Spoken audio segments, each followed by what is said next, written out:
Hello and welcome to My Karate, My Life. I'm Chrissy Howard. This podcast is a space for stories, lessons and reflections from a lifetime of karate. I've spent over 4 decades training, teaching and learning, not just how to move but how to grow. And through that time I've come to realise that karate is never just about technique, it's about who you become along the way. In this podcast I'll be sharing personal stories from my journey, the challenges, the doubts, the lessons that have stayed with me and the moments that shaped not only my karate but my life. We'll talk about confidence, about fear, about resilience and about what it really means to keep going even when things feel difficult. Some episodes will be quiet reflections, some will be lessons from the dojo and some will be conversations with others walking their own martial path. This isn't about being the best, it's about showing up, learning and continuing, no matter where you are on your journey. Whether you've trained for years or you've never stepped into a dojo, I hope something here speaks to you. So thank you for being here and I look forward to sharing this journey with you. Hi everyone, welcome back to the My Karate, My Life podcast. I'm Chrissy Howard and I think this is episode 15. If not, we'll call it episode 15 anyway. I wasn't here last week, as you know, and that was entirely intentional. I gave myself permission. I didn't give my permission, I gave myself permission to switch off for a few days, 3 whole days in fact, and headed up to Fife in Scotland. We stayed in a treehouse tucked away amongst the trees. Forest bathing. No timetable, no deadlines, no dojo, just walks, quiet mornings, fresh air and the occasional reminder that my phone really did not need checking every 5 minutes. I did take my laptop and I took it just to ensure that I didn't come back to a mountain of unattended work. I genuinely needed that disconnect.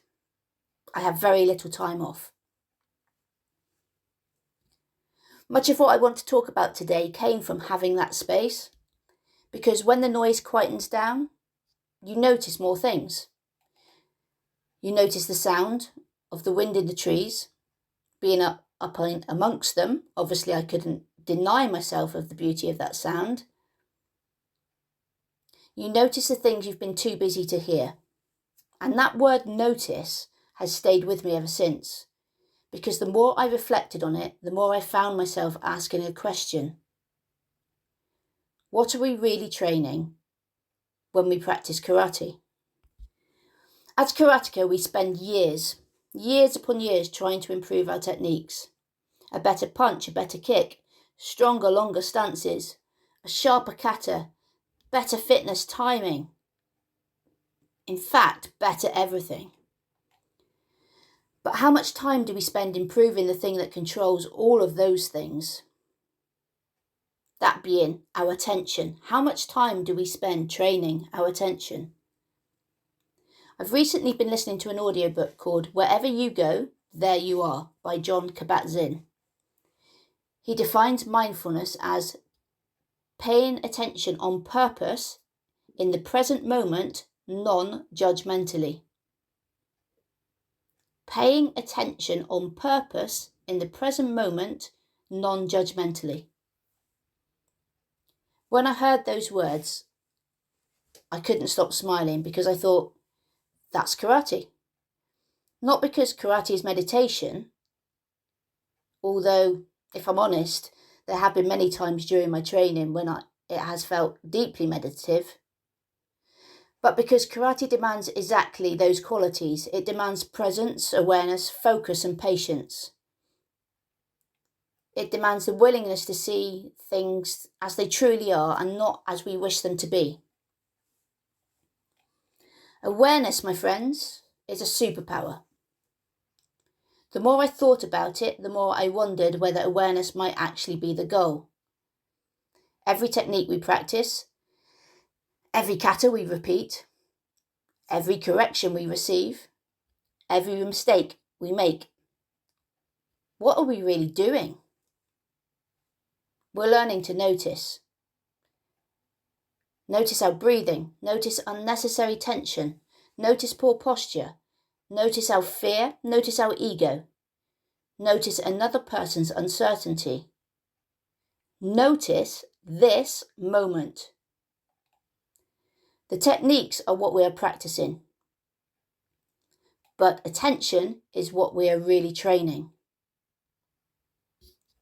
And that, of course, is where neuroscience becomes fascinating. I hear you. I can hear you saying, here she goes again with the neuroscience strand. Well, I love it. And before I go much further, I should probably explain why I've become so interested in neuroscience. A few years ago, I discovered the work of Dr. Joe Dispenza. Now, whether you agree with everything he says or not, one thing is undeniable. He's completely changed how I viewed learning, the brain, and ultimately my karate. For most of my life, I viewed karate through a purely physical lens. More repetitions equals more sweat, equals more conditioning, which leads to more practice. And following that, we build muscle memory and the rest, you know the rest. It sounds simple, right? But discovering Dr. Joe Dispenza didn't just spark my obsession with neuroscience, it revolutionised how I look at my martial arts practice. As I began learning about neuroplasticity, the brain's remarkable ability to adapt to change and rewire itself throughout our entire lives, I suddenly viewed training differently. Every kata, every strike, every stance, every repetition, those things were doing far more than training my body. They were also training my brain. Dr. Dispenza often talks about conditioning the body to a new mind. And I found myself thinking, again, that's karate. Not in a mystical sense, in a very practical one. Because every time we repeat a movement with focus and intention, we're strengthening neural pathways. Every time we return to our breathing, we're training our ability to regulate ourselves under pressure. Every time we step into the dojo and challenge fear, frustration, or even self-doubt, we're creating new patterns of thought and behaviour. Karate stopped feeling like exercise. It started feeling like a form of moving meditation. A conscious rewiring of both body and mind. Perhaps that's why I now see breathing differently as well. Breathing isn't simply there to generate power, it's the bridge between thought and action, between mental focus and physical expression, between intention and impact. The more I learn about neuroscience, the more convinced I become that karate has been teaching these lessons all along, long before science had the language to describe them. So what does attention really do? One of the things neuroscience has taught us is that attention isn't something we either have or don't have. It's something we train. So let's think about that for a moment. We understand physical strength develops through practice. So why should attention be any different? Every time we deliberately focus, we're strengthening the brain's ability to focus again. Science would call this selective attention. Our brains receive an overwhelming amount of information every second. If we consciously processed all of it, it would paralyze us. So the brain filters what it believes is important. This is why two students can stand side by side, watch exactly the same demonstration, and walk away having learned completely different things. The beginner might notice which foot moves first. The experienced karateka notices breathing, posture, timing, balance, distance, intention, tension, relaxation, rhythm, and confidence. The technique hasn't changed. The dojo hasn't changed. What has changed is the quality of their attention. The world hasn't changed. Their awareness has. That is training. So let's look at why sensei repeats everything. The next part came from me stepping outside of myself after becoming frustrated, hearing my own voice repeating the same corrections over and over again. If you're an instructor listening, you'll probably recognize this feeling. How many times have you said, relax your shoulders, heels out of line, wider stance, longer stance, use your hips, slow down, speed up, keep your guard up? At some point I found myself wondering, why do I have to keep saying the same thing? So I went away to see what neuroscience said about it. Hearing, apparently, is not learning. Understanding is not doing. Knowing isn't embodying. The first time a student hears relax your shoulders, they're likely to be busy remembering left from right. 5 years later, they suddenly stop and think, oh, that's what sensei meant. The words never changed, the student did. The brain learns in layers. Awareness develops in layers. Readiness arrives in layers. You cannot hear what you're not ready to hear. Repeated movement strengthens neural pathways. Repeated attention strengthens awareness. Repeated correction slowly becomes instinct. This is why instructors sound repetitive.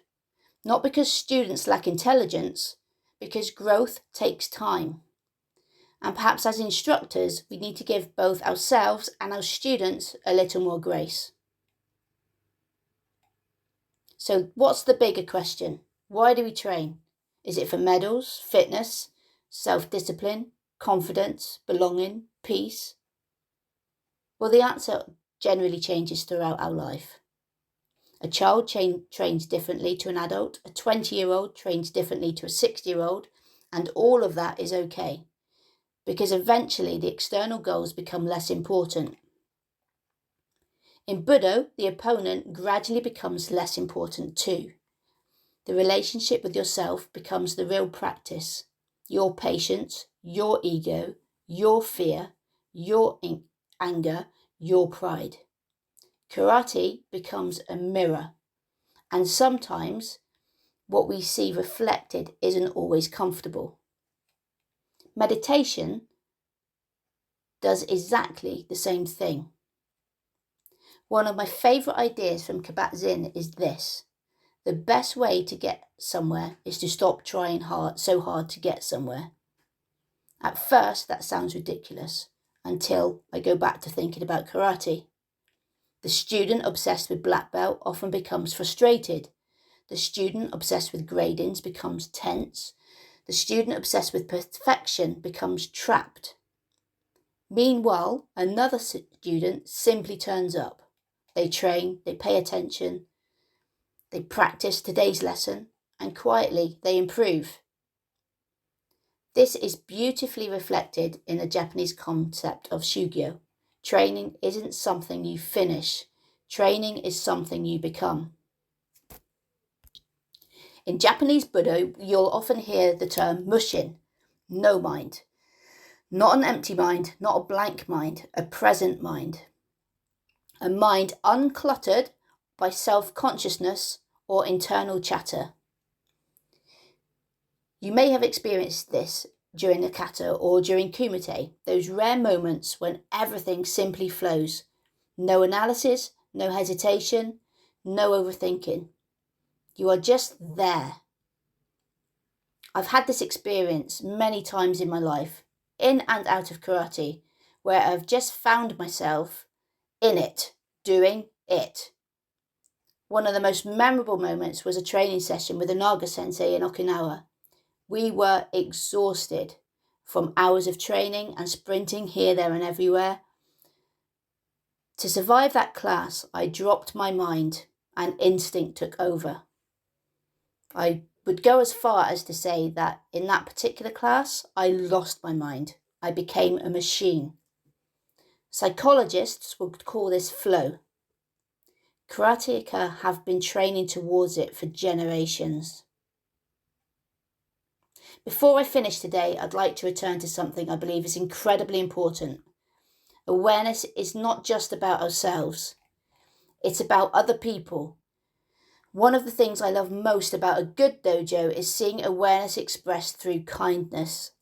A downgrade may be sparring another experienced downgrade.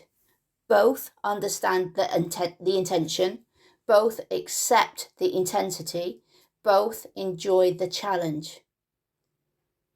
Then they change partners.